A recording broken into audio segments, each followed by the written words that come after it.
Okay, we'll do a call to order and roll call. Elborn here. Cabrera here. Good here. Gamalki here. Perry here. Mijares here. Weatherford here. Okay. We will do the pledge of allegiance. Good. I pledge allegiance to the flag of the United States of America and to the republic for which it stands, one nation, under God, indivisible, with liberty and justice for all.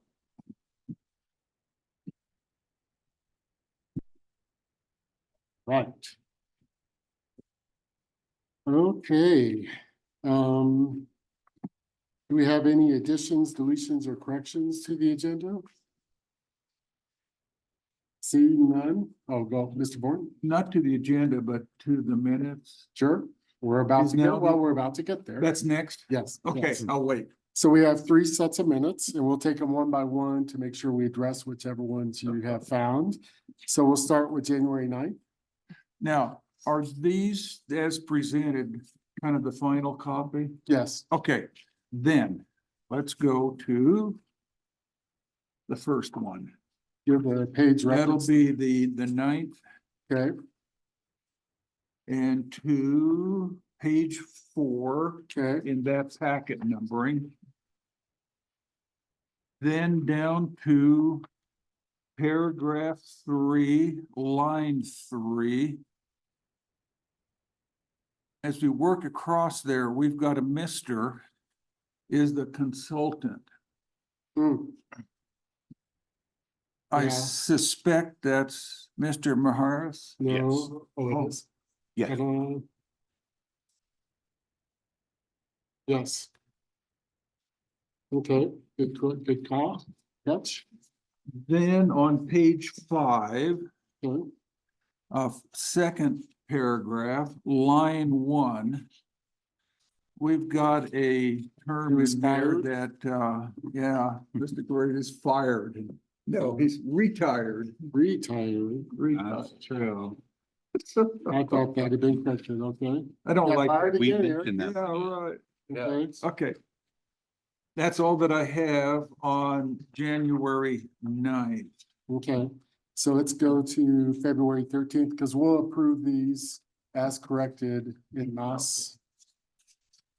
Then on February 6th, Okay. line, well, page 10 in that packet, Mhm.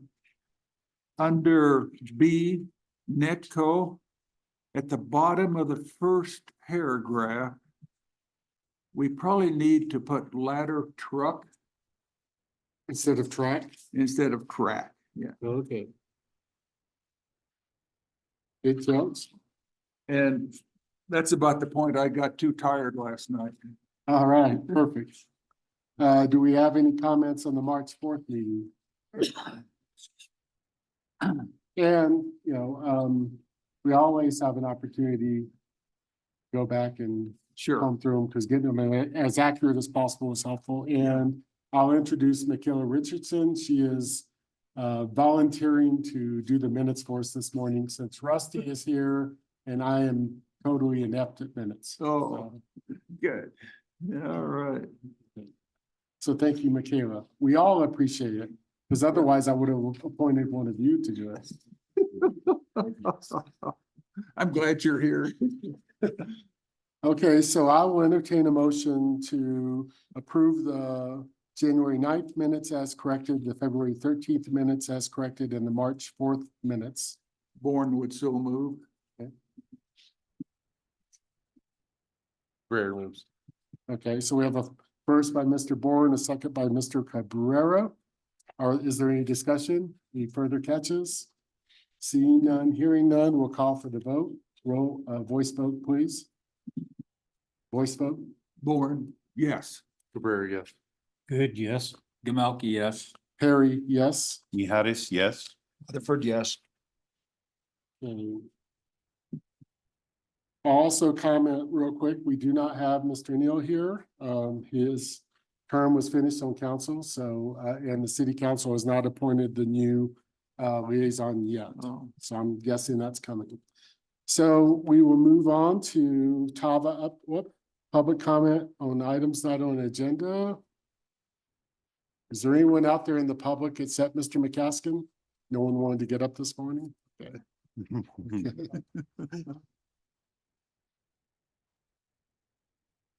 Okay. No unfinished business. So we'll go to the TAV update. Mr. Weaver. Okay, so there were three main items that city staff wanted us to do regarding the preliminary plat, so we can wrap that up, proceeding into final plat. One of them was, and we've worked on these three items for the last month. One of them is the temporary detention pond easement and legal description. The other is the 15-foot strip that's part of Beer Garden Lane Development LLC. That's going to be a part of our loop road. We got that legal description done. And then we had a meeting with CDOT just last week. It took a while to get this meeting with them, but we had a discussion about more clarity for what they are wanting for this project. And it wasn't, we did get clarity. And it wasn't as bad as we thought, except they are requesting that we put in a eastbound Highway 24 decel lane right turn into Center Street For phase one. in phase one. And we did not anticipate that. That is, we thought that was going to be in phase two or phase three. This is what they're telling us. Our traffic engineer is going to push back on that because it's not called for in our traffic study. It wasn't called for in the traffic study done in 2012. Yep. So we're having some discussion about that. And won't that precipitate the need to close off the entrance to the parking lot and reimagine that right away? Are you talking about the Berkshire Park? Yeah. Well, we've already got it reconfigured to do that now. You know, I know. That was already proposed. yeah, we already proposed that. Even It's- without the decel lane. you know how you Yes. turn into Beer Garden Lane, the old AmeriGas site, Mhm. from that point all the way down to Center Street, they want that to be a decel lane, right turn. It's about $750,000. It's not gonna be cheap at all. So that was disheartening a little bit. So, but we're still trying to work that out, see if we can push it into phase two. Otherwise, we're moving forward with any number of details that we have. Still trying to target the June 1st and of groundbreaking. June, I would say, we're probably looking at June sometime. Okay. Yep. Okay. Derek, anything I missed? Or is that? Yeah. Civil engineer, is there anything I missed in that? No, I don't think so. Okay. Very good. Okay. That's my report this morning. Any questions from board members? Thank you. Thank you, Mr. Weaver. Yep. All right. So I did give you an additional handout, and this will go into the minutes for next month's board packet, but Mr. McCaskill had sent us on the short page that talks about the DDA board design review responsibility.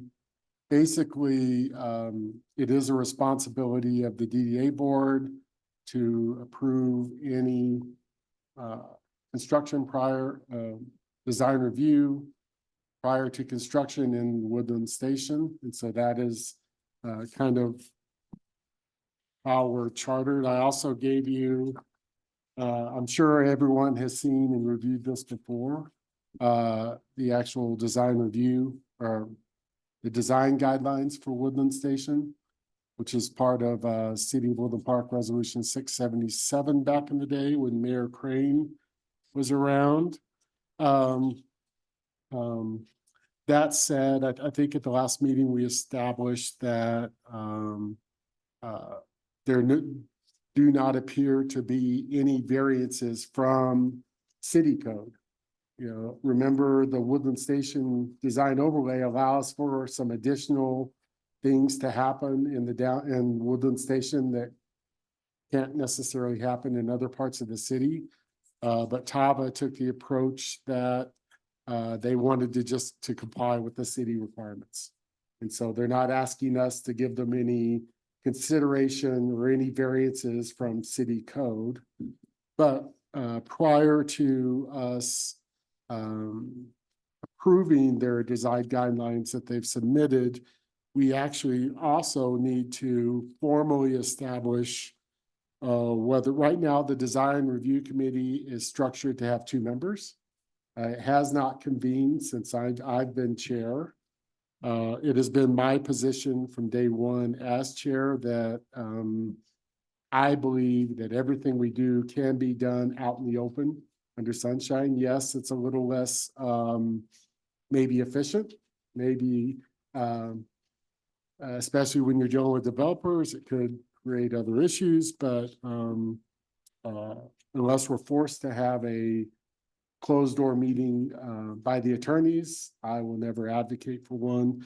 And so Mr. McCaskill, our attorney, has provided us with basically 2 versions. The first starting on page 21, which basically says that, and this is what I am supporting personally, that every member of the board is a member of the design review committee. I believe that obviously, since we're not considering any variances today, it's pretty simple, but let's say Tava was coming and they wanted a height variance, which is also allowed in Woodland Station. I would argue that they would come make their case. We would debate and discuss as a board and then vote on it versus a 2-person design review committee doing that process for us and making the recommendation to the board. So the version on page 23 allows for us to fill in a number. I have no idea why they ever chose 2 because, you always need an odd number just in case there's non-concurrence by one of the members. That has been a problem in the past. So if you want to go with option 2, I would propose, and Mr. McCaskill has proposed, that we make it something like 3 or 5.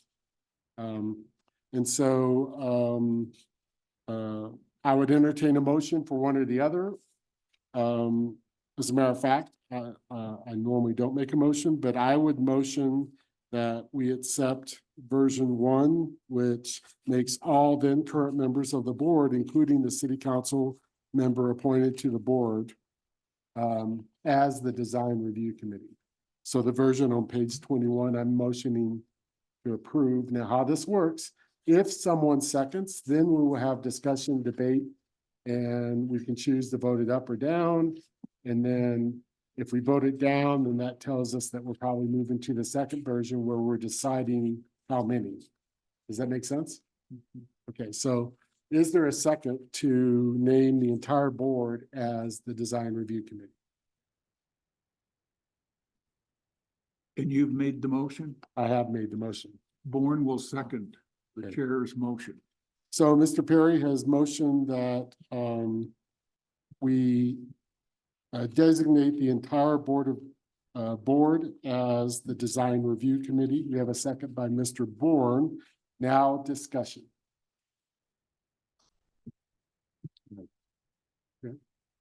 I think the entire board effectively acted as the design review for the hardware store. Did you recall that, Mr. Bourne? Was the whole board really looked at that? There was no I don't small remember committee. back But that far. it seems the better way to go here. Let everyone look at it. What went on there, yeah. That was a long I was time ago. not, certainly not a part of any of the design review at that time, yeah. So I don't have that kind of knowledge, I'm sorry, Oh, no. yeah. Tony, the way I recall it, was that the 2-person design review committee was set up as a liaison to the developer. More for practicality, because if we had more than 2 people at a meeting, then we have to make an official meeting. So I don't think there was ever intended to hide something No. or anything like that, and that ultimately the whole board would decide on. So I think it's all, that was the intent, was just to make it easier. It wasn't meant to hide something. Yeah, and I'm not opining that it wasn't to make it easier. I'm just opining that from the beginning, even when we started with two applicants for this process, we made them go through that process very publicly with a lot of sunshine, everything out in the open, everything disclosed. That's not the efficient way to do it, but we went through that painstaking process. I would argue it's in the best interest of the citizens of Woodland Park that we did it that way for all kinds of reasons. And then once they became the owner of Woodland Station, they've had to do this process very publicly. That's why they're here reporting every month. And the good, the bad, the ugly, they're walking through and we're seeing it, all of us at the same time. And so, no, I just think it's having all board members, ultimately all board members would have to vote on the design review committee's recommendations. And again, I just have not seen the necessity to have those, smaller group meetings with the developer or even potential developers who have come to town. So, anyway, so that's, obviously I made the motion, so I'm in support of this direction. Anything else? Born here, certainly. If there are more people involved, as in the whole board versus just a committee of two, there's opportunities for new thoughts to be developed, acceptances to be developed, solutions to be developed. Though it is more cumbersome, sometimes it's a better way to do that you have a better outcome, and that's certainly what I want. Yeah, absolutely. And I can anticipate in the future, as Tava goes to phase 2, 3, and 4, they may be coming to this board asking for a Woodland Station sanction variance to city guidance. So like height or whatever. And so I would say when they do that, or if they do that, it'll be done very publicly. And this whole board will consider it. It will allow all of us to opine, or all the board members at the time to opine. And so I'm just a strong advocate, and this is consistent with how we've done everything the last 2 years. So Tony, there will be no discussions with Tava Group other than a board meeting. Is that how you're saying? No, it does not work that way. There are always lots of discussions. You are right that we have to be careful with the two-person rule. Throughout this entire process with both applicants and now Tava, there were discussions, but it was more informational, asking about process. And so if you're saying, remember, previous design review committees were negotiating with the applicant, setting standards on the design before bringing it to the board. And again, as long as I'm chair, that is not the process we follow here. We're not going to negotiate with any future TIF party or anything without it being here. Will there be discussions? Yes, that's real life. But will there be any decisions? Will there be any promises? Will there be any commitments by any member of this board? There shouldn't be, because that would be improper. So, so if that's what you're asking, that's my answer. Okay. Okay. Okay. No more comments? We'll call for the question. Born, yes. Cabrera, yes. Good, yes. Gamelki, yes. Perry, yes. Mijares, yes. Weatherford, yes. Okay. Thank you. And so you'll notice at the top of page 21, there's a yellow mark. Mr. McCaskill will fill in the resolution number because I can't remember what that number would be, but he will fill that in, and then that will become an official resolution of the DDA. Okay. So now, Chair Perry, I will go ahead and confirm that. I'm almost positive that it's resolution number 1 of this year, but I will confirm that and we'll get that finalized. that's right, they're resolutions by year, so yes, I'm very confident it's resolution number 1. I forgot that, how that structure was done. Okay, so it's resolution number 1, series 2024. Okay. Thank you, Mr. McCaskill. And so now that we've established that the entire DDA board is the design review committee, the next thing on the agenda is to consider approving the TAVA design guidelines as submitted last month.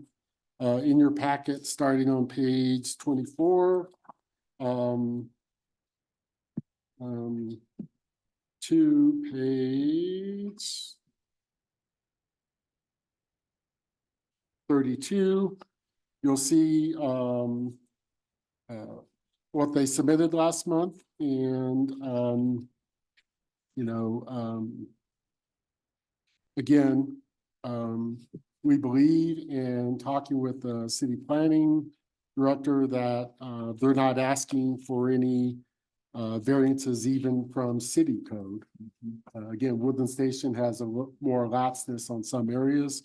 And so I think we've established that they're not asking for any variances. They're not asking for any special consideration from this board. So I would entertain a motion to approve the TAVA design guidelines as submitted. And Chair Perry, I just want to clarify, I'm the civil consultant on this project, so I'm here to answer any questions that the DDA board may have, but I'll recuse myself from voting on this item. That is proper to abstain, correct? Okay. Yeah. So let's get a motion, and then as Mr. Maharas indicated, he is probably the best person in the room to ask any and all questions regarding the design guidelines or the designed, and then we can take a vote. So I would entertain a motion. Bourne would move to approve the TAVA design as submitted. Okay. Mr. Bourne is the first. Do we have a second? Cabrera seconds. Mr. Cabrera, thank you. Okay, now we're opened up for question discussion. And so is there anything you would like to communicate regarding the guidelines, or you want to just answer questions? No, just reaffirm what you stated, that we are, cognizant of city code and in meeting the requirements of city code. The overlay does allow some design flexibility that we may pursue with other projects within this, area, but not with this initial design. And again, these developers have overreached with this initial phase of infrastructure because it's kind of necessary to set the bones of a development, commercial development, the way it moves forwards and get the things they want. Of paramount important to us was keeping the central plaza area and expanding that as much as we can, and keeping that feel of that central area of Woodland Park that has always been kind of the concept for the DDA parcel. Yeah, and I could state, I was just fortunate to go from Barbados to Lisbon, Portugal. And Mr. Weatherford for years has talked about the concept of this central plaza. So I applaud TAVA for contemplating that plaza feel, because in the city, I'll call it Lisboa, because that's actually what they call it, not Lisbon. It's a very interesting city. There's probably 12 to 13 distinct little areas of the city. And each of them has some sort of central plaza, a meeting place where people come together. Some of them are where you go for the outdoor fair every week, 2 days a week. Some of them is where all the entertainment, and there's musicians round the clock playing in the square. Some of them, they're doing Tai Chi classes, I noticed as I went around the city. So I applaud, because I think it was very, I think for me to see it, not just hear about what that concept is, was quite powerful. And I think if TAVA is successful in creating that feel in Woodland Station, I think we'll be well served as a community. So anyway, Any questions, comments to Mr. Maharis? Yes, Ms. Ford. I guess this is sort of a question, how important would it be to TAVA to, address longer vehicles for parking? In the parking design, I can only see, enough for standard type cars. But what about motorhomes, vehicles towing, that kind of a clientele? And that's more of a question that I don't know the answer to, but. In what I would say with this initial phase of development, we've kind of honored the existing parking scenario of the street facing parking to leave that centralized open space. In this first phase of development, we may look for temporary development of larger vehicle parking in the southern half. Yeah. And then possibly, depending on what we see as usage of that, incorporate that in the southern space as we develop future phases. I guess where I'm coming from on that too is, in observing what occurs at the beer works, there are tow vehicles with trailers. And that's a clientele that seems to be, at least very active for them. And it might be, certainly reflective of something there in TAVA that might be worth also looking at. In kind of what the anticipation is with this first phase is develop that streetscape and Yeah. secure the central plaza. As we move forward and depending upon the use mix that evolves in the southern portion, that will determine our parking needs. Okay. And that's where we have flexibility in what we address is large vehicle parking in the south half. Mr. Cabrera? Yeah, kind of piggyback on what you're saying. That's parking is definitely an issue, what we have within the city as a whole, just because of the amount of real estate we have.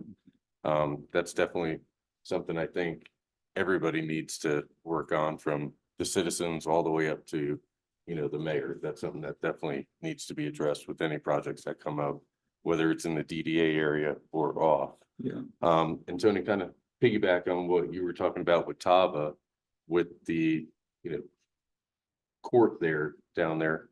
There's from being a business owner here, dealing with a lot of the locals and tourists, there's definitely I don't want to say a divide per se, but for lack of a better word, a divide from the commercial, the business area and the community. There is a divide. So what they're doing with that courtyard there, I really believe that's going to be the catalyst to really unite the community and the business district as well. So I definitely see it from a different standpoint, than most, besides just bringing people here and giving, vendors a place to hang out. It's really going to bring the locals into that plaza and really bring us together as a community. I think it's a great option for the property. Mr. Good? Any final thoughts, Well, questions? Yeah, I've got a question. Mr. Weaver had said something about incorporating part of Beer Garden Lane property into this. There's a swath and all. So I think we need to be concerned about a conflict of interest by a vote on Mr. Weatherford. He should recuse himself. Secondly, I just would love to see more of a overall development plan. But by doing this, we're just approving the restaurant site, right?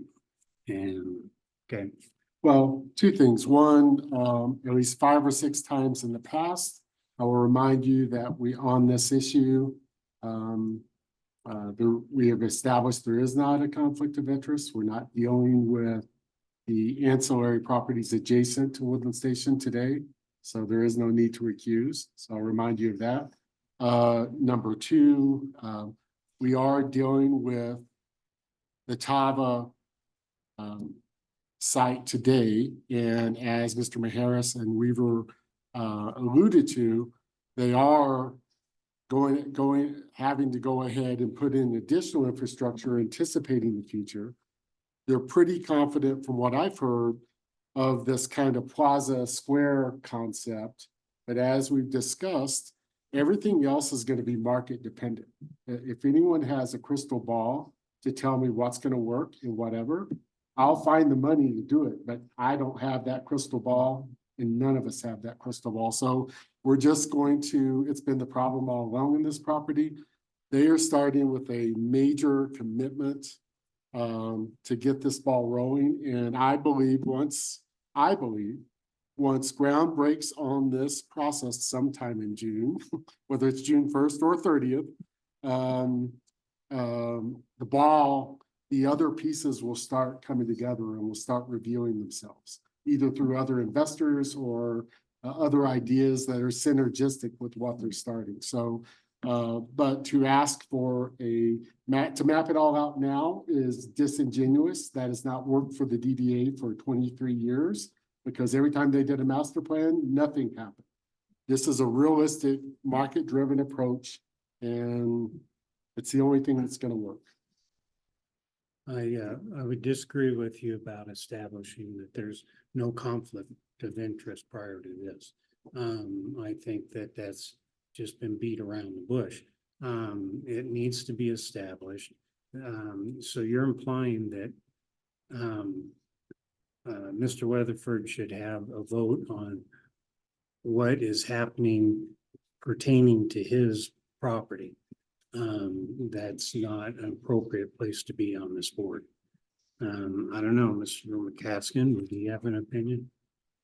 Mr. McCaskill, we have addressed this 5 or 6 times, but Mr. Weatherford owns 2 parcels that are adjacent to Woodland Station, which are not in play today or in discussion today. So can you discuss Mr. Good's contention that Mr. Weatherford should recuse himself because he owns adjacent property? Your property's not too far away.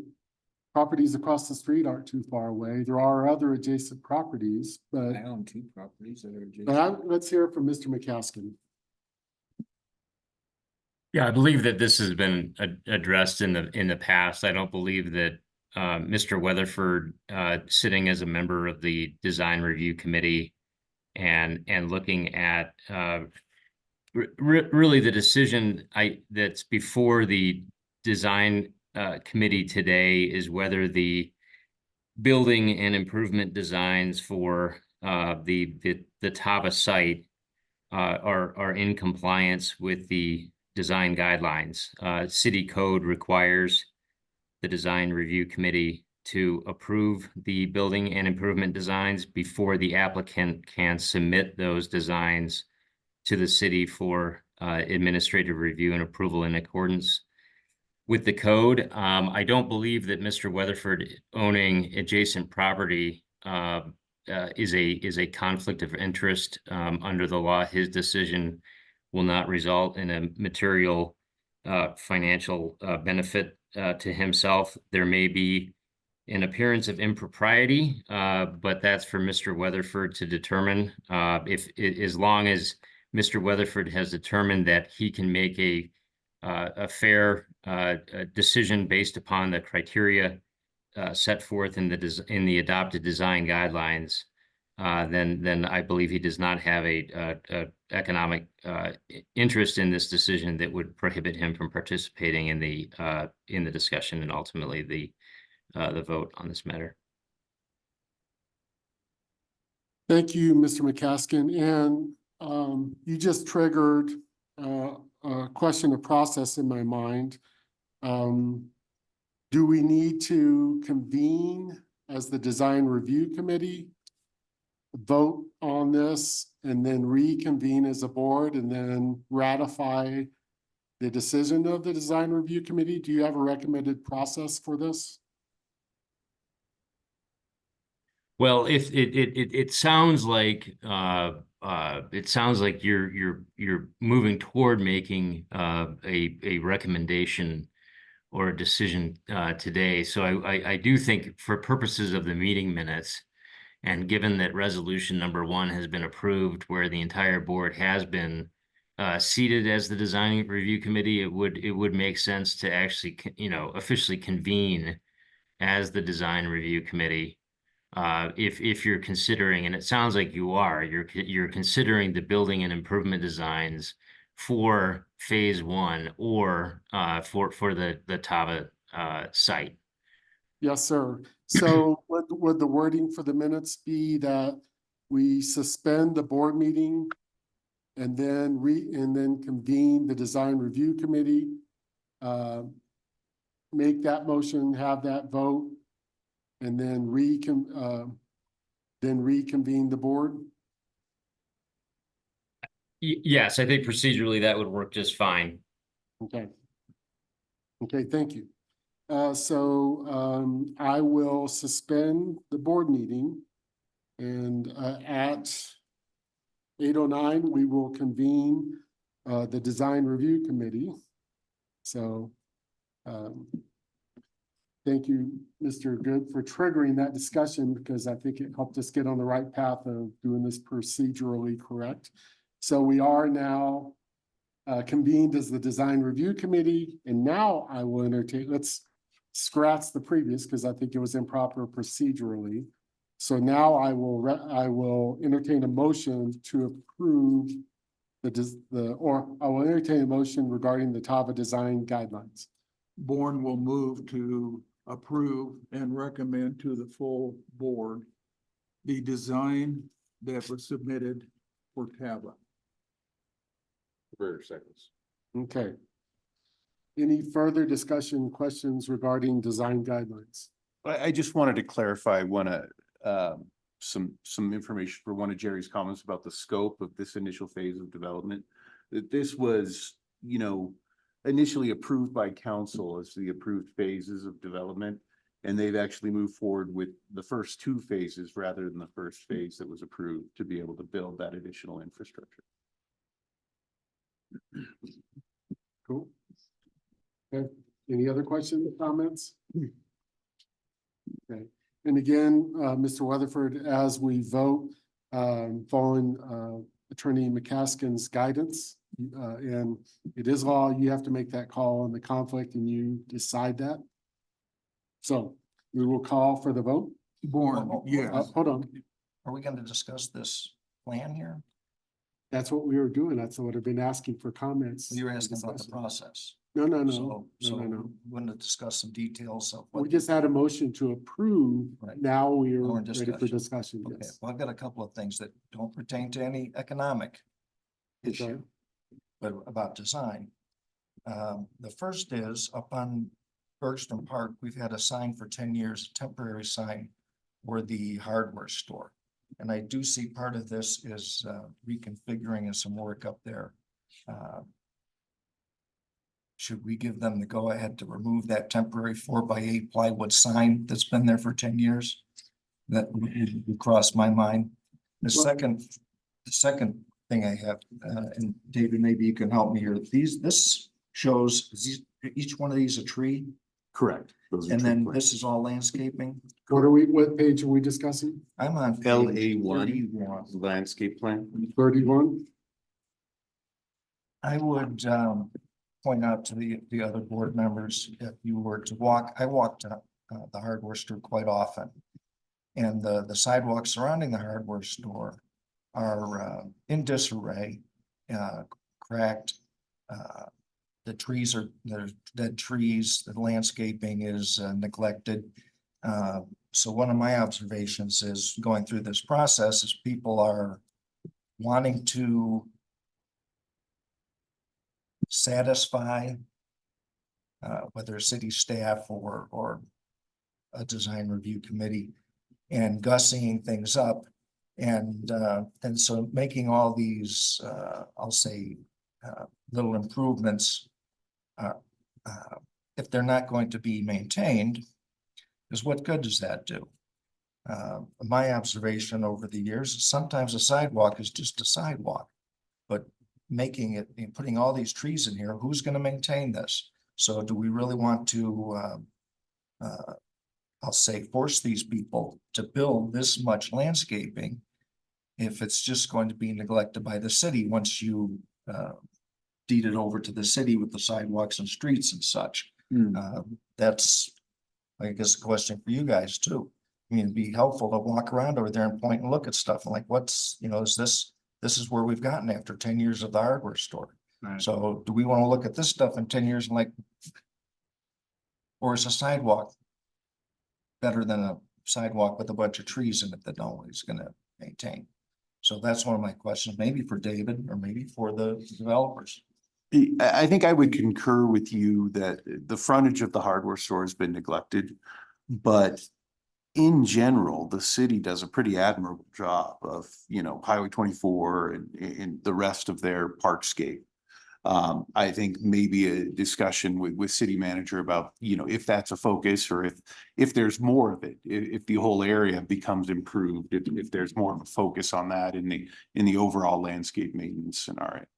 But I think it's part of the vision of this area to have some greenscape and a focal point that will be maintained. As far as who's going to maintain, I believe that it would be the responsibility of the individual developer to maintain anything, within their boundaries. As far as the street frontage, I still believe that's the responsibility of the developer to maintain. And we're planning the water tap from the building, so the water will come from the building and they'll have overall maintenance in a commercial HOA that maintains all of this as the property develops and grows in scope. Yeah, so my perspective, Mr. Weatherford, on point one with the sign. From several years ago, it's my understanding that the hardware store were so unhappy with the way that sign process went that they don't even want to touch it, mess with it. But I don't think it hurts. We're in 2024 to reach out to them and tell them that we're open to, of course, meeting city guidance, open to facilitating them improving their signage if they choose to do so. Well, I don't believe it's their signage. I think Brian Fleer put that up as part of the DDA just to, I'll say, help them out. Mhm. And it's on the city's property. Okay, so we should So probably, should we just say, Remove it. yeah, I would. well, at this point, I think we should work with the city and see. I think we need to look into that. Okay. Okay, so that's a great point. So we'll work with the city to establish, what's going on with the sign, who owns it. Because I have no history, recollection, like Mr. Bourne, it's been a long time since I've looked at that stuff. And then on number two, I agree with you, but I think unfortunately, I know some of every business owner up here, I can say without reservation takes pride in their business and their grounds and their buildings. Every single one of us, building owners, Mr. Cabrera, Mr. Good, Mr. Gamelki, Mr. Weatherford. And so I think it's the same problem we have is encouraging the other business owners in town to take a little bit more pride in their building. Sometimes it may be an economic issue. Sometimes it may just be they don't care. I don't know. One of the things that we haven't explored too much is that this particular board is outreach to all the district businesses to see if there's some program that we can help facilitate, even if on a small scale, to help do some cleanup, some spruce up in conjunction with the city and city-owned areas. I think the city does a good job, but getting clarity on that and encouragement to the other business owners to take that kind of pride that everyone up here, in my opinion, shows. So, but I agree with you. I think, Mr. Weatherford, I think my understanding is this is what Kava's proposing because they believe it's what's right for their development.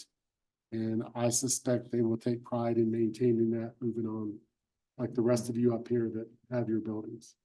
And I would clarify, it's not only, pride in their development, but it's also city requirement. landscape code. Okay.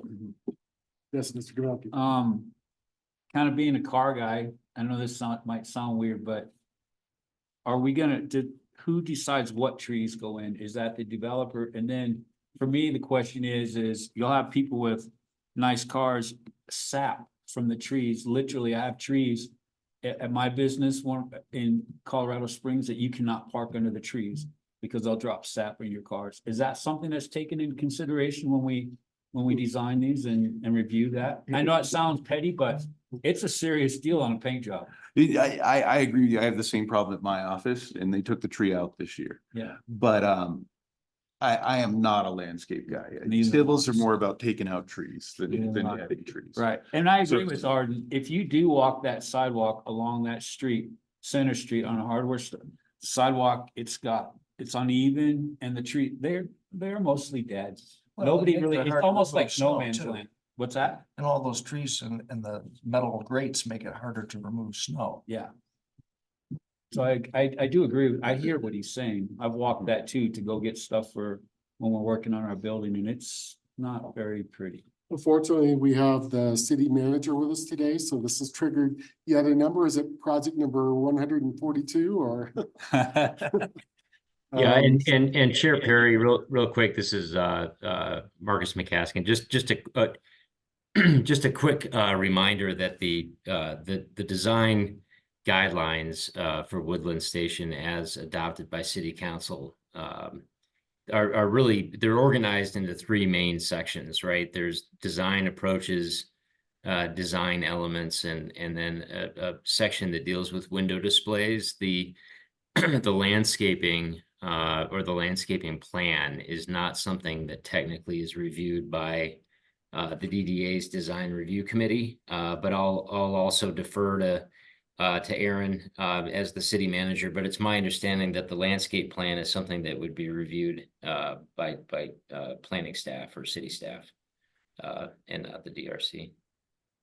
Thank you, Mr. McCaskill. And just so you know, each board member does have a copy of Resolution 677, which is the design guidelines in front of them. That'll be included in next month's minutes packet. And then they also have a sheet with your comments regarding our responsibility on the design review committee. So just so you know that, because it wasn't in the packet today officially. Okay, so we have a first and a second. Is there any further discussion? I think those were both Chair salient Perry? discussion points. I think we have a comment from the developer. Chair will allow it. Just to put you at ease, the landscaping for this development is important. And we will maintain it. It'll be a part of common area maintenance for Pava and the other tenants that go there. No sappy trees? No septic trees. Well, Tony, if you know these scientific names, you can tell us what you say. I did go to the Pretty botanical, small. I did go to the botanical gardens in Tenerife. I can try. I can't even read it, so. Mr. Bourne. Born, yes. Cabrera, Oh. yes. Oh, we're done with discussion? Everyone's done Oh. with discussion? If we're into discussion, yes. Yes, we still are. The maintenance on that, I think, is a very, very worthwhile topic, but it doesn't belong right here. Yes, It may belong better in our full board okay. to address that and see what the DDA board might be able to do to help in that process. But it is not a design thing. Okay. Okay, Mr. Cabrera, anything else? Mr. Good? Okay, Mr. Gamelki, besides sappy trees? No. Okay, now we will Now, call for the question. Warren votes yes. Cabrera seconds. Oh, no, we're voting. You're voting. Cabrera votes yes. Good, no. Gamelki, yes. Perry, yes? Mihatis recuse. Weatherford, yes. Okay, so we have one no vote, one abstention, and the rest are affirmative, so the motion carries. The design review guidelines have been approved for Tava, and now they just have to make it through the city. Okay, You So- need an adjournment motion for the committee. yes, sir. Bourne moves to adjourn the design committee. We are adjourned. Thank you. So the chair will now reconvene the DDA board meeting. And to follow on Mr. Board's comments, I guess we should, Marcus, do we vote to ratify or do we have to approve? the actions of the design review committee. Yeah, I believe, based on the discussion earlier, it sounds like the practice in the past, was likely, you know, and this goes back to, you know, the hardware store and other, developments. When the design review committee was less than the full board, the design committee likely brought forward a recommendation to the full board, for ratification here, given that the board just approved resolution number 1, you know, where the DRC is now constituted as the entire board. I think that there's less of a need to do that. But by all means, if the board would like to ratify that decision officially for purposes of the minutes, that's fine. I don't believe there's a legal requirement to do that. But that would be, you know, that either is fine, procedurally. Well, I think, I guess I'll just follow how I would typically do it in my other life. So I would entertain a motion to ratify the decision of the design review committee. Go ahead. Cabrera makes a motion to ratify. Okay. Born seconds. Okay, so we just shook it up for you there, Michaela. Okay, so we have a motion to ratify the decision of the design review committee. Any discussion? So what does this mean exactly? Ratification just means that we're acknowledging the decision of the design review committee. So, we'll call for the question. Born, yes. Cabrera, yes. Good, no? Jamelki, yes. Harry, yes. Mijares abstain. Rutherford, yes.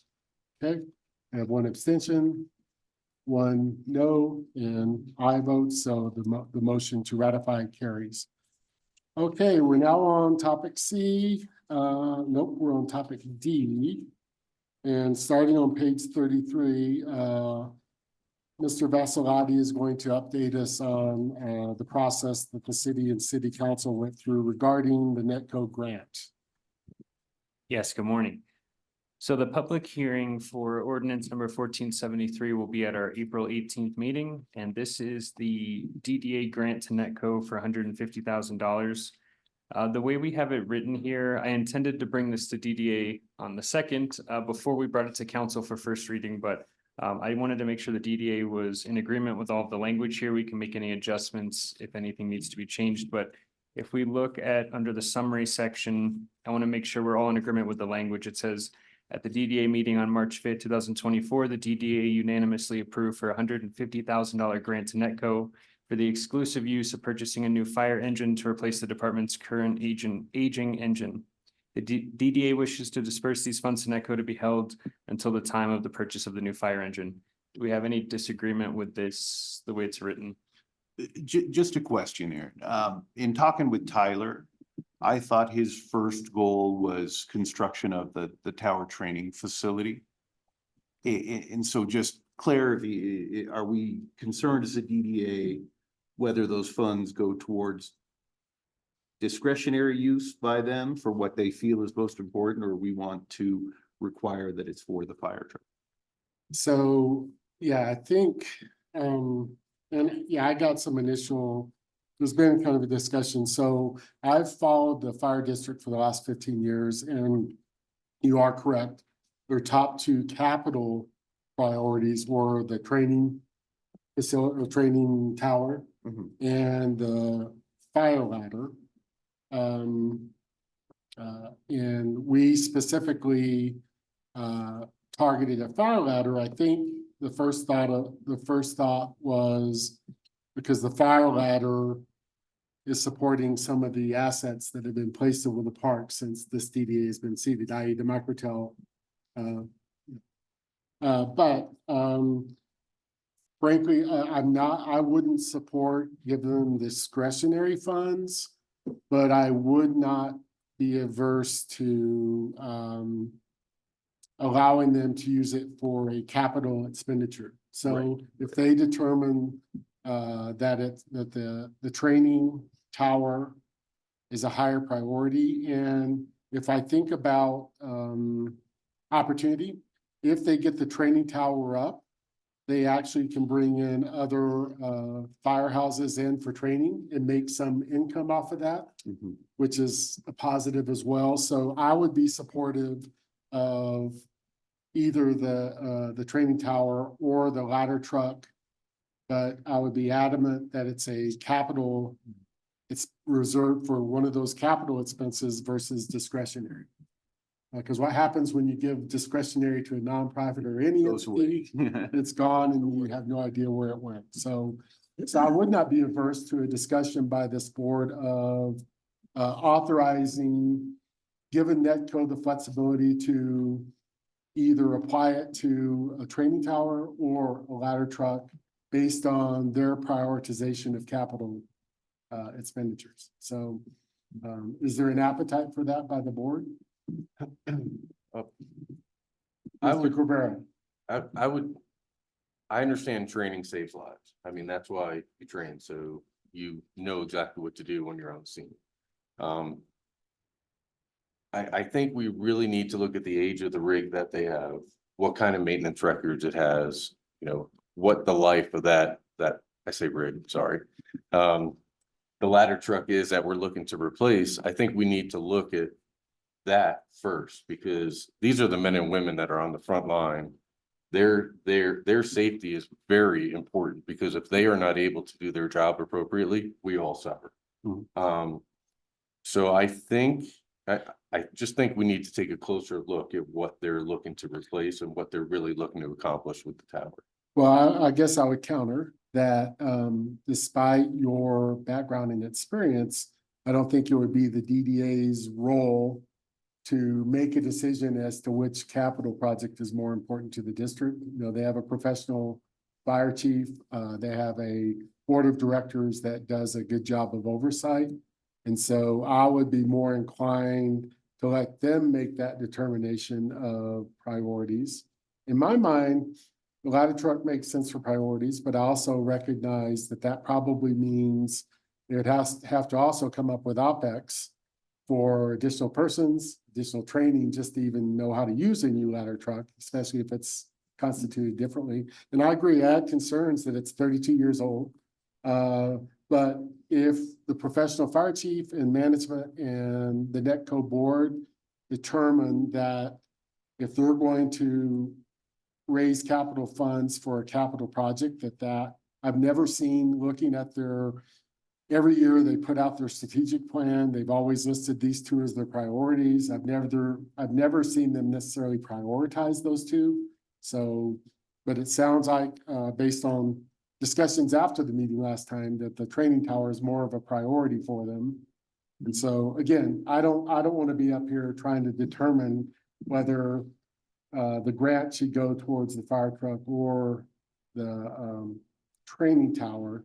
And we can leave it as it is and just tell them that's how it is. We want to support it. I think, as I said before, I think a ladder truck is a more fun project for me, for the community. But you know, I'm also not going to question, unless I take the time to go over and be part of their board and their infrastructure, I'm not going to question their decision because I don't have enough data. So, and I don't have your experience.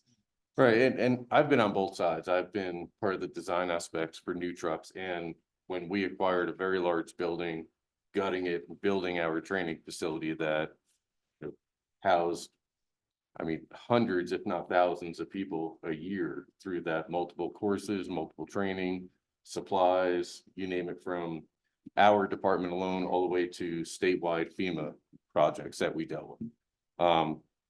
They are profitable, the training centers, they can be. I'm just stating that we need to look at risk versus reward, you know, and that's why I made my comment. I think the guys and girls that are on the front line, their safety to me is number one. They came, or the subject was brought up for a false stop. The training facility had nothing to do with the conversation when we approved it. So me, I want the men and women that are riding these rigs safe every day. There's other facilities, they've gotten this far to use it. I'm a supporter of having both of them. I wish we could write them a check and get them both accomplished by tomorrow. That's just not reality. That's why I made my comment. I think their safety and the public safety is number one. Mhm. And then, a closer, more localized training facility that could possibly bring in revenue. That to me would be number two. I'm fine with supporting both. I just want to put that out there to the board and to the community that that's an old truck. And there's liabilities there. If we say no, we say, okay, use it for a training facility. Something happens with those rigs, things do happen. I understand the call load isn't as severe as a major big city, metropolitan city. That's just my comment. Okay, Mr. Bourne. In the discussions that I heard, and if I'm remembering them properly, when Mr. Gomes was talking to me about the truck. The truck that they have now apparently is a very old truck. And the company that manufactures the truck is starting to no longer manufacture and hold replacement parts for it. So it could go down because there's no replacement parts unless they can find it in a junkyard someplace and get used parts. So at least in my mind and reflecting what Mr. Gomes had told to me, that is a potential increasing risk is maintenance of and replacement of parts should something go wrong. There could be some Achilles tendons in that truck. That's just to the point where it may be subject to breakage or no longer functioning, that it's going to be difficult. Mhm. And to me, that's a high priority. Yes, the tower is great for training, but doggone it, if a truck can't get out of the barn, it's not going to do the job. Yeah, and so I think all those comments I think are spot on. I think we have two directions we could go here. Yeah. I think someone can motion to approve the language Mr. Vassalotti is putting forth that basically sticks with our original commitment to supporting the ladder truck. Or someone can make a motion that we dedicate those funds and that the fire district can either use it for the training tower or the ladder truck. And so with that, I will open it up and have someone make a motion and then we'll have discussion. Well, let's make a motion first. One way or the other, right? Doesn't matter. What's beautiful about this process, let's say you make a motion to approve it for capital expenditure for both. And we vote on it, it's voted down, then there needs to be a motion of what do we do? So we just need a motion to start the real discussions. Bourne will make a motion to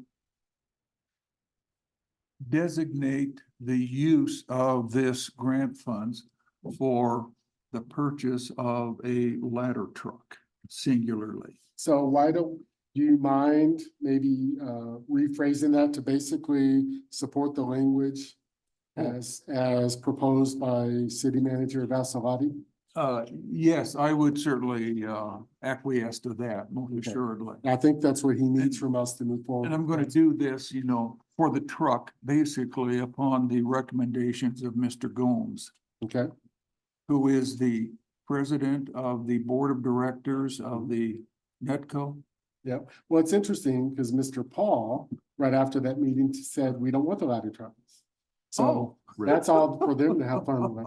Anyway, so we have a first to Oh. basically, and make sure you're in agreement, Mr. Bourne, to page 33, under the summary, there's two bullet Yeah. points to support Mr. Vassalotti's language going to the council that the funds will be used for the exclusive use, i.e. restricted use of a new fire engine. And new being, it could be a new used one. We have to keep that in proper context. And that we wish to disperse these funds to Netco held into a reserve account for that purpose. So do you support that? Is that what your motion? Okay, thank you. Do we have a second? Cabrera, I'll second that. Okay. Now we can have further discussion. Mr. Gamel. I don't understand. I was part of probably 3 or 4 meetings over the last year and a half with the fire department As a representative as a of the representative of the DDA. DDA, and it was always mentioned that the ladder truck was the priority. Correct. The tower was always mentioned as well, but it was never the priority. It was the ladder truck first. Now that we approved to give the money for the ladder truck, it's like, no, now we don't want it. Now we want the fire tower. So I don't think I understand the shift in the thinking, because that was not where we were going in our discussions, which is why which is why we even brought it to the board, was for the fire truck. Right. So my question is should we, before we make a decision, should we have the fire department come back in and address the DDA to say what their decision is? Why now the fire tower and why now the training tower and not the fire truck? Yeah, Is that too much? I mean, yeah, I think obviously, there were informal conversations after the last meeting. And there may be a board member or two on the Netco Fire Board that would prefer the fire tower. It sounds like the chair was in favor of the ladder truck. I agree with you. Mr. Gamelki represented the DDA in these meetings with the fire district and the city. And that's how we came to this being a target grant opportunity from the DDA to Netco. So I personally would prefer that we vote on this motion. And if it's voted down, then that's one way of saying we want to revisit this, bring them back in, get further information. If we vote it down, to me, that's saying that we want more information to consider the other option. If we vote no, we're sticking with our original grant, then that's what it is. Then we're setting the tone. And I agree with Mr. Gamelki. That is what we have heard for years, that it's not in their strategic plan, but that's what's been communicated to us over and over, which is why we went this direction. So we have a motion on the floor to accept city manager's guidance to council on the use of the funds and distribution of the funds. And so Mr. Mayor's? Yeah, I would say we don't have enough information yet and what the needs of the fire department. I think they need both. I was approached by Tyler 8 months ago, asking me to throw in and design the site for the tower for just for the community, and I was willing to do that. And then again, at last meeting when Tyler, the fire chief, was here, talked to him, and again, his concern was more the tower training facility than the fire truck. And so I think getting some clarity on why they are prioritizing what they're prioritizing is probably a better idea than limiting them at this point. I also understand there's some, and I'm not really clear on this, but they could probably shed some light that there's more availability for grants for the training facility to be able to make that a more accomplishable item in the near term than longer term for the trial. Up for debate. Yeah. Mr. Weatherford. Okay, Mr. Good? Any- My initial thought, and I'm sitting here going back and forth, how to vote on this. It was approached for the ladder truck, so kind of you get a little bait and switch type feeling going on. But at the same time, I think the tower or whatever would be more their target. I mean, if they feel that's important, then maybe that's the way it should be. But we already decided initially, so we need to just rescind that first if we change it, right? No? Okay, so I perceive that there's 3. Mr. Vasilati. I would just like to make one comment.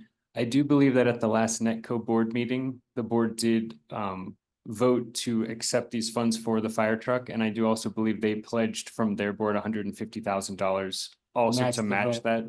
So I thought from my understanding that that was their indication that they wanted the funds for the fire truck. I could be misunderstanding, but that was my understanding of that.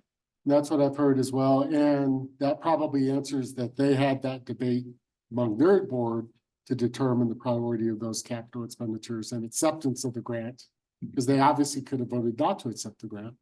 Correct, yeah. And you were at that meeting, Aaron? I was not.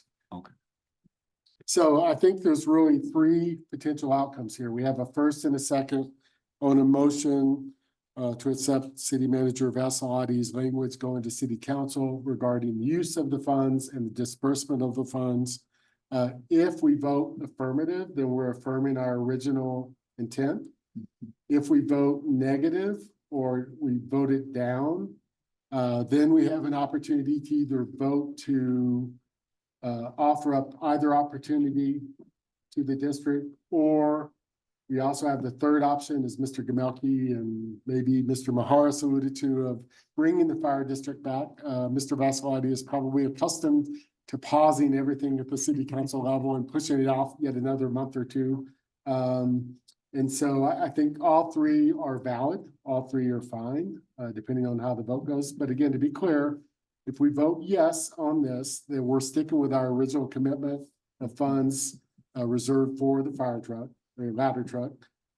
If we vote no, then that gives us other options, either to give them discretion or to invite them back to help clarify some questions in our mind. And so I don't think there's a bad outcome here. I think it's just a matter of the will of the board. So. Okay, we will call for the question. Call for a question. This is Bourne. I'm gonna vote for this for reliability of equipment for the fire department. So, yes. On the motion. Okay, Mr. Cabrera. I'm gonna vote no. Okay. Mr. Good. Well, I'm torn too. I don't know what the right answer, I guess, no for a do-over. Let's just start it. Okay, Mr. Gamelke. If the funds are going for the fire truck, I vote yes. Okay. I'm gonna go to Mr. Maharis next. I'm all for giving the $150,000 to the fire department. I just think we need clarity on our decision making for what they want it for. So I will vote no. Okay, Mr. Weatherford. I'm gonna vote yes. 2, 3, 4. Okay, we have 7. So we have yes, Yes. It's no, even.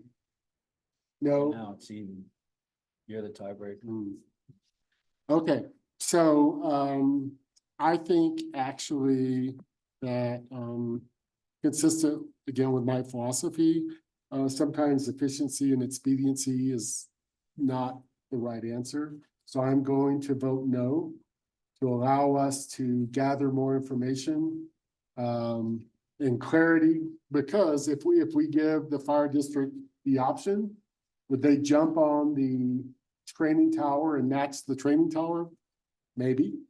But I think there's enough doubt right now. We've heard a lot of different stories informally. So I think we need to get the fire chief back here to tell us what their true preference is and how we can make the most impact to our community. So, okay, is that fair? So the motion fails. And we can entertain another motion, or we can just make the decision as a board informally to ask the fire chief back next month. I say we invite the fire chief back. Like you had mentioned, they do have competent people there running the department. I voted no against every fiber of my body, but I looked at it from, I wouldn't want somebody coming into my firehouse and telling me what to do. I've been on the other side, and it's a lot of times a tough pill to swallow. But to represent them appropriately, I voted no, and I think it's fair to give them an opportunity to come back and justify why they brought that other topic up. Perfect. Okay, any other comments? Yeah. So, our clear message back to, the fire district is going to be that we are committed to the grant, but we want more clarity on their strategic priorities, and we want them to come back and make a case to either advocate for one or the other, or to allow them the flexibility for one or the other, or to stick with the ladder truck. I think that's what we're gonna ask for clarity on, and then we'll all feel better. And thank you, board, because this is a perfect example of how this process is supposed to work. You know, there, yes and no's are, you know, each of us have to make the decision based on our best judgment on what's best for the action. So, Mr. Bourne. Might reflect on this, that Mr. Gomes had indicated to me also that it takes quite some time in order, from the time you place an order for a truck before you get delivery. So to do what we're doing now, time is not of the essence. Right. Yeah. So it's not going to change the course of events at all. Yeah, To sometimes, gather more information, yeah. yeah, I believe sometimes you have to slow down to speed up, so. Okay, so thank you. That was a very good discussion, very salient discussion, and I think, obviously with my vote, I think it was the right outcome, so. Okay, so, fog update, so, and as everyone knows, I've been gone for 3 weeks, which is crazy. I will never be gone that long again. So while I was gone, we got a letter from the Carter family attorney, which starts on page 36.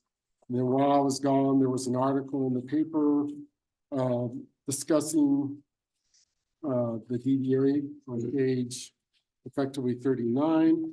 And as chair, it's my position that this board has no need to comment on either, but we did want to put it on the record to make sure that it's in the DDA record and that we're acknowledging, you know, by putting it on the record, we're acknowledging it, but there's really nothing to say about it. And so it's my position that we move on. It's in the record. Okay. So let's turn. Oh, I will point out on page 40 that this is an email from Ms. Leclerc, the city clerk, to the attorneys for the Carter family on page 40, which is basically a follow-up to the original FOIA request back in January, answering some additional questions. And so there's nothing in there that I perceive to really discuss. It's just a the city responded to the request, and this is the email back on January 3rd to their attorney. And we still are working with the city to figure out, once they figure out where they want to store files and how they're going to store files, we'll get all of our files up there because that's kind of a top priority for me as chair. So hopefully that's forthcoming. So. Okay, so we'll move on, and we're now, I'm going to do the board chair report now. Well, I guess public comments regarding any new business. There's no new business, so there are none. So the board chair report, just a couple of things. One, Mr. Neal is not with us, Rusty Neal. I'd like to make a personal comment that I want to acknowledge and applaud Mr. Neal for his service to the DDA board. I think he was an excellent liaison to city council. You know, remember that the DDA is responsible to the city council, which means the city council has oversight of the DDA. And so one of the roles Mr. Neal played was to kind of be here to firsthand observe the actions of the DDA and to report that back to council firsthand. Since there's a tradition of the DDA liaison also being a voting and active participant of the board, he played that role extremely well in several capacities. Most recently as the secretary which is probably the most unfun part of the job, as Mr. Bourne can attest. He even had to step in to do minutes the last couple of months since we don't have an administrator right now. And so I just want to applaud and recognize he was very thoughtful in his work. He always came prepared, and although he and I agreed on a lot, disagreed on a lot on different issues, I applaud his effort and his focus. And also, I think I pointed it out once before, but as we're constituted, I'm the chair, John is the, Mr. Gamelke is the vice chair, Eric is now the treasurer. Rusty was the secretary. We probably should appoint a secretary today that will serve until the end of June. Because remember, in July, we have our organizational meeting where we reappoint the officers again. So we need someone to step up and take, well, let me finish on Mr. Neal first. So one of the roles that he played that I thought was really important is any interaction with our attorney. It has been my position as chair that there should always be 2 board members participating in that discussion, because 2 sets of ears, 2 sets of thought, 2 theories of thought. And so it made sense to me. Thank you, Mr. Vassalotti. It made sense to me that Mr. Neal be that person participating in those calls if he was available, because again, he can report back to the council as appropriate, any discussions with the attorney. He was always available. So if he wasn't available, one of you would have been asked to participate in that call. Like yesterday, Mr. Neal was not available, so I asked Mr. Gamelke to participate in the call with the attorney yesterday. So that's going to be a practice that I think is still a best practice that we continue on. Anyway, so again, just a quick thank you to Mr. Neal for his service, to let the community know that he served well and served this board well, and we appreciate that. So that being said, we should appoint secretary for the next 2 months. As I said, Michaela is going to save you, whoever it is, from having to do the minutes. All you will have to do is review them and then make sure that we get them advanced forward. And I suspect they're going to be better than the last 3 months because Michaela's. So who's going to volunteer before I have to appoint one of you?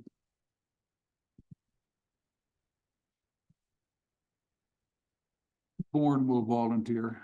Thank you, Mr. Bourne.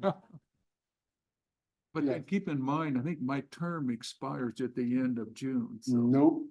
I'm talking about that next. I'm sorry. You may have signed up for another year.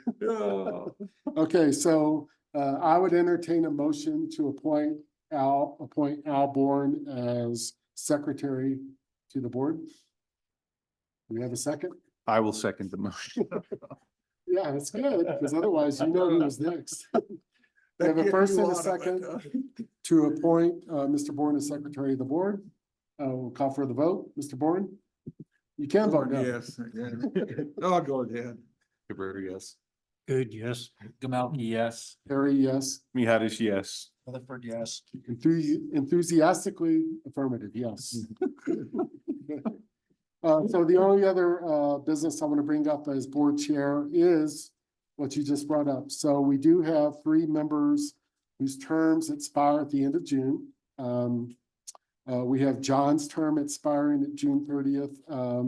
And he hasn't served 4 years, but because he replaced Miss Carrick, her term was expiring, and so his term is expiring. So the second is Eric, Mr. Cabrera. Mr. Cabrera was serving for Mr. McCracken, who was serving for Mr. Murphy. And so his term has expired as well. And then Jerry's term expired as well. And so what's going to happen is sometime in the weeks ahead, city clerk will post the openings. That's the proper procedure, and it will post the opening, it will post the requirements. And then depending on who applies for those openings, they will be forwarded to city council and then whoever applies. And so I'm going to encourage each of you to watch for that, and I'll watch for it as well and communicate to you so you don't miss that noticing. Apply, and then it's up to city council to appoint, because again, city council is responsible for oversight and actually the existence of the DDAs, so they will decide the three new board members, and they also have to appoint a new liaison, and I suspect they'll do that at the next meeting. So I'll keep all three of you notified as to when Suzanne gets that out. Please take advantage of that if you wish. I thought I was term limited and I wasn't necessarily wanting to, because I've been working on a transition packet to hand out. Dang it. So I don't quit anything, so I guess I'm stuck for another year. So anyway, so please watch for that and participate, because I think this has been a very productive, well-working board, and doesn't mean that we can't use some new blood. That's fine, but I would encourage each of you to reapply. So that said, we're going to move to page 42, 43, 44, and 5. Treasurer's report, Mr. Cabrera. Yep, so we have three invoices to Macau and Caskin. A lot of that is for legal counsel and general counsel. There were some in there for AJ's Pizza, the TIF reimbursement, the discussion about the Cog Railroad, about the grant money for the fire department. So the three separate ones, they come from January, February, and March. January's was $627.50. February's was $2,027 even, and March's was $985.50. I'll actually make one correction real quick. October Yeah, the first one was October. or 4th of October. last I year. apologize about that. That's okay. One, I want to apologize to Mr. McCaskill. If we recall, we skipped November and December meetings. And so that got kind of lost in the shuffle. Have no good excuse for Mr. McCaskill in terms of February, March. We were just kind of a little bit discombobulated, but we're back on track. So thank you for your patience, Mr. McCaskill. That has already been taken care of. And then, do you want to speak to page 42, which is there's not much to it.